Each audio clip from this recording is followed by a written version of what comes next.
Of course, New Zealand is not alone in the push to get EVs out on the road and into the public's hands. Australia too is going through its own process of the EV rollout, so to speak. And we have a member of the Australian EV Council with us, Behyad Jafari. Well, he's actually the CEO of the Australian EV Council, to speak at the show and discuss what Australia is doing and how that relates to what we're doing over here in New Zealand. So, Behyad, thanks for joining us. Thanks for having me. No worries. Great to be here. Okay, great. So, can you just explain to us a little bit about what the council is, who are members, and what is it you guys do? Yeah, absolutely. So we're an industry body, which means that we're made up of members from companies right across the Australian EV ecosystem, so car companies, electricity, banks, fleet financing groups, infrastructure groups, really with one core message that Australian businesses and global businesses that exist in Australia want to invest in the future of electric vehicles. So most of our work is working together with industry to develop policies, communicating them to the government to say, let's take those first steps to start moving down the EV revolution, because there's a lot of investment and a lot of job creation opportunities that come of it. Mm-hmm. And Australia, it's I would, from my view, is not necessarily as advanced as New Zealand is.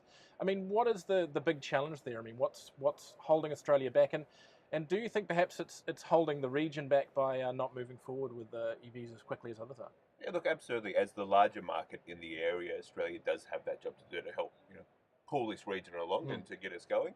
So what we see right around the world is that governments have the job to play in taking those first steps along the transition towards electric vehicles. Because of course we're not talking about starting something completely new. There are already cars on our roads. We just want a new technology that provides better societal benefits, better economic benefits, better environmental benefits. And the people who help us capture those benefits are governments, saying, well, EVs are better than internal combustion engines. They're better than petrol and diesel. Most importantly, because we don't have them and we have to import petrol and diesel to our countries, whereas we have electricity. So again, without governments being at the table and taking those first steps like New Zealand governments have done, Australia has fallen further behind. We're about 7 or 8 years behind the global market for electric vehicles in Australia.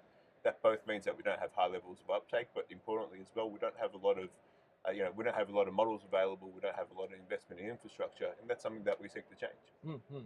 You say you have you've got electricity fuel. One of the things we get quoted sometimes with it when it comes to EVs in Australia is that you have a very high population of coal supplied electricity. Is that no longer becoming the case? I mean, is Australian electricity getting greener, thusly making the electric cars themselves greener and over there? Yeah, look, our grid is absolutely decarbonising, so we are getting more renewables on our grid. I do wish we were further along by now, but it is decarbonising as well. Important to note that an electric vehicle charge off of our grid is still cleaner than a petrol or diesel vehicle anyway, but over time that's going to continue improving. And what we see from right around the world is that you want to move both things at once. You don't want to wait to say, well, let's wait until we fix one problem and then just get started with the next one. You actually want to move your electricity and transport sectors at the same time. Yeah. Where are you at in Australia in regards to a charging network? I mean, in New Zealand, we've got the really great network supplied by Victor ChargeNet and various lines companies. I mean, what level of electric charging is available in Australia? Yeah, particularly on the DC fast charging, and as a large country, people do want to know that they can get around it. We've had a few positive investments being made. The Queensland government's connected right from Brisbane up to Cairns, so you can go up that part of the coast.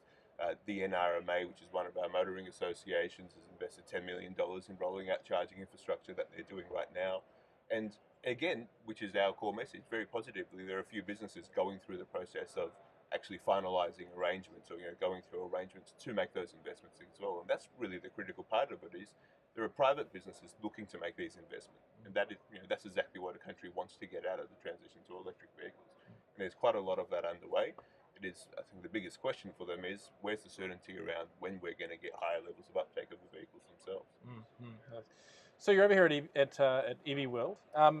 What have you picked up here at the show, or in broader context from New Zealand, that you might want to take back to Australia and that you can learn from there, or you'd like to see over in Australia? Well, New Zealand's always a great example because it's the evidence to everything that we talk about in Australia.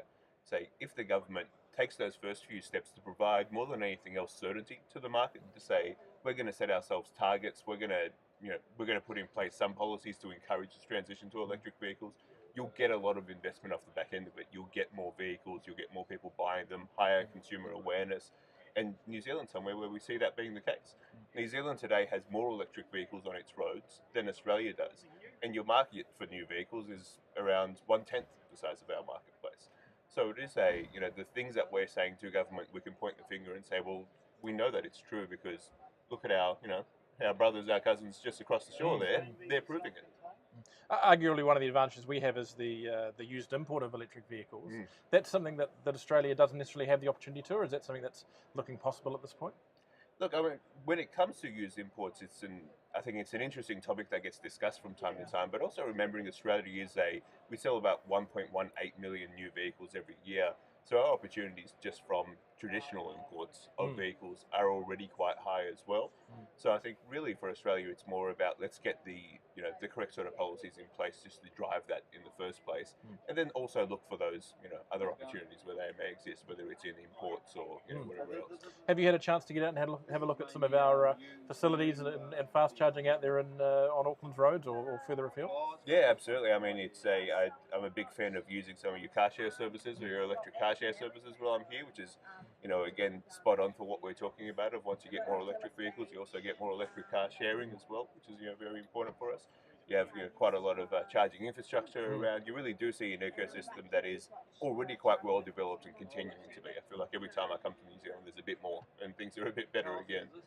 We're at the point now in New Zealand where we've got electric rental cars. We're sitting in a electric camper van that from this summer you'll be able to rent from Juicy. Do you hope maybe some Australians come across to New Zealand and experience the electric lifestyle, I guess, while they're over here as tourists? Yeah, definitely. Look, I think it's very important. What we certainly see is when people do travel, they see the truth in what we're saying of electric vehicles.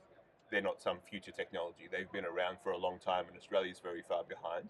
And sometimes people in Australia can feel a bit like, well, that's all well and good for Europe, or that's all well and good for the people, somewhere else or over there. But then to say, actually, New Zealand's well on the road, on this journey as well. So why aren't we? Yeah. It is a wake-up call for us. So there's no good excuse for Australia. It's just that we've been a little asleep at the wheel and things need to change. Look, thank you very much for joining us today, and enjoy your time in New Zealand and at EVworld. Yeah, no, I absolutely will. Thank you very much. Thanks for watching this video.